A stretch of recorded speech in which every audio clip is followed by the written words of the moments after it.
নমস্কার, এএস কুকিংয়ে তোমাদের সবাইকে স্বাগত।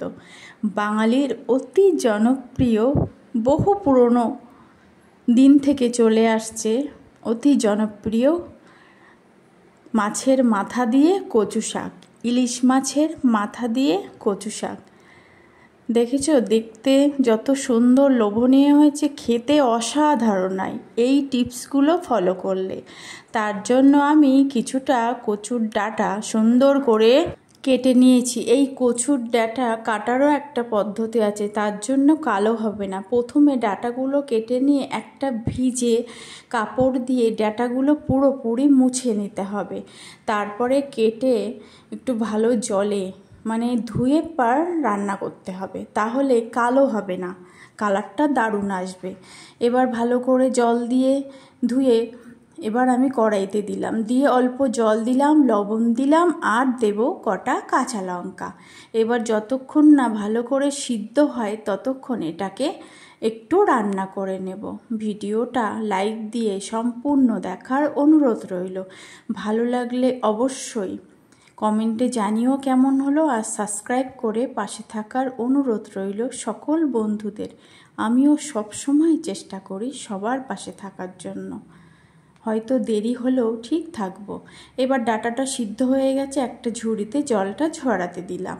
এই দিকে দুটো ইলিশ মাছের মাথা লবণ আর হলুদ মাখিয়ে রেখেছি। এটা গরম সর্ষের তেলে একটু লালচে করে ভেজে নেব, বেশ এপিট ওপিট লালচে করে ভেজে নেব।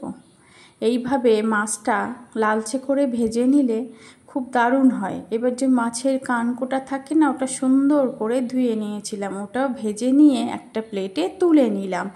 এবার সেই মাছ ভাজার তেলে প্রথমে দিলাম দুটো শুকনো লঙ্কা, একটা তেজপাতা, আর দেবো 5 কোয়া, একদম 5 কোয়া রসুন থেতো করে। এই রসুনটা একদম লালচে কালার করতে হবে, একদম লাল লাল মুচমুচে হয়ে আসবে। তখনই সেই ভাপিয়ে রাখা কচু শাকটা দিয়ে দেব। এই ভাপালে লবণ জল দিয়ে ফেলে দিলে এই গলা ধরার আর ভয় থাকে না। এবার পরিমাণ মতো লবণ আর হলুদ দেব। হলুদ দিয়ে সুন্দর করে এটাকে রান্না করে নেব। এটা রান্না করতে একটু সময় লাগে, তার কারণ যতক্ষণ এই কচুটাই রস ভাব থাকবে ততক্ষণ গলা ধরার কিন্তু ভয় থাকে। এটা একদম আঠালো, রসটা মরে যাবে আর একদম আঠালো একটা ভাব আসবে, তখন আর গলা ধরার ভয় থাকে না। এইভাবে একটা খুন্তি দিয়ে বাড়ি মেরে সবগুলো ফাটিয়ে দেব।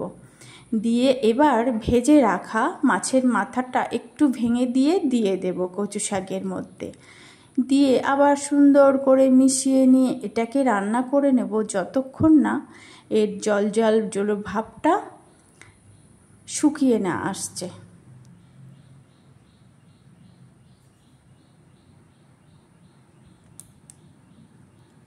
এবার দেব, যে যেমন মিষ্টি খাও সেই বুঝে চিনিটা দেবে। আমি এখানে 1/2 চামচ চিনি দিয়েছি, কেউ যদি মিষ্টি আরেকটু বেশি খেতে চাও আরেকটু বেশি দেবে। এটা একটু সামান্য মিষ্টি মিষ্টি ঝাল ঝাল হবে, খেতে খুব দারুণ হয়।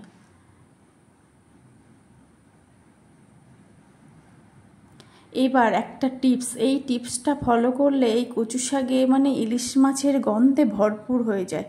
শাকটার জলটা পুরো টেনে নিয়েছে। এবার এক সাইডে কড়াইটা ফাঁক করে একটু তেল দিয়ে ইলিশ মাছের একটু তেল হয়েছিল সেটা দিয়ে দেব। সেই তেলটা একটু ভাজা হলে এই কচু শাকের সাথে মিশিয়ে নেব। এইভাবে যদি সব শেষে এই মাছের তেলটা দিয়ে কচু শাকটা রান্না করা হয়, স্বাদে গন্ধে ভরপুর হয়। একবার বানিয়ে দেখো এইভাবে।